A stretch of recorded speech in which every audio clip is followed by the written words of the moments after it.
இப்போது சங்கடகர சதுர்த்தி அப்படின்னா என்னென்னா, அன்னைக்கு முழுவதும் விநாயகப் பெருமானை மனதார நினைத்து விரதம் இருந்து, விரதம்னா என்ன, நாங்களால் விரதம் இருக்க முடியலைன்னு நினைக்கிறவங்க, வயதானவங்க, கொஞ்சம் டேப்லெட் எடுக்கிறவங்க, மெடிசன் எடுக்கிறவங்களாம் விரதம் இருக்க முடியாது.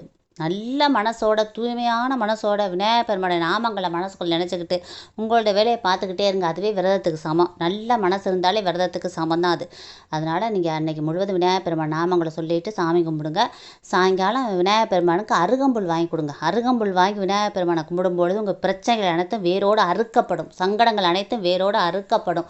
உங்கள் வாழ்க்கை நல்ல விதமாக மாறுது ஐதீகம். அப்புறம் வீடுகளில் நீங்கள் சாமி கும்பிடும் பொழுது மஞ்சள் பிள்ளையார் பிடிச்சு வச்சு அதில் சந்தன குங்குமம் வச்சு அதில் அருகம்புல் வைத்து சாமி கும்பிடும் பொழுது விநாயகர் அகவல் படிங்க. சீதக்கலப செந்தாமரைப்பும் பாதச்சிலம்பு பழகி செய்ப்பாட பொன்னுரை ஞானம் பாடல் வரிகள் வரும்ல, அந்த பாடல் வரிகளை படிச்சுட்டு புக்கு இருக்குது, விநாயகர் அவர்கள் புக்கு இருக்குது, யூடியூப்பில் சர்ச் பண்ணாலும் வந்துடும்.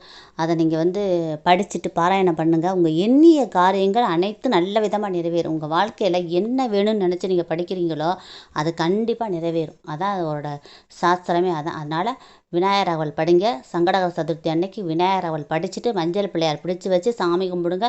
வாழ்க்கையில் எல்லா விதமான நன்மைகளும் வந்து சேரும். உங்கள் வீட்டில் தடைப்பட்ட சுபகாரியங்கள் அனைத்தும் மீண்டும் நல்லபடியாக நடக்க ஆரம்பிக்கும்.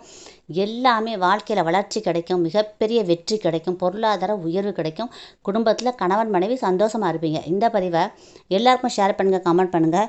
எல்லாருமே நல்லா இருக்கணும் ஃப்ரெண்ட்ஸ். Thank you friends. வாழ்க வளமுடன். தேங்க்யூ. எனக்கு கொஞ்சம் ஹெல்த் இஷ்யூ, வாயில் அப்படியே வாய்ப்புறா வெந்து பேச முடியாத அளவுக்கு இருக்குது.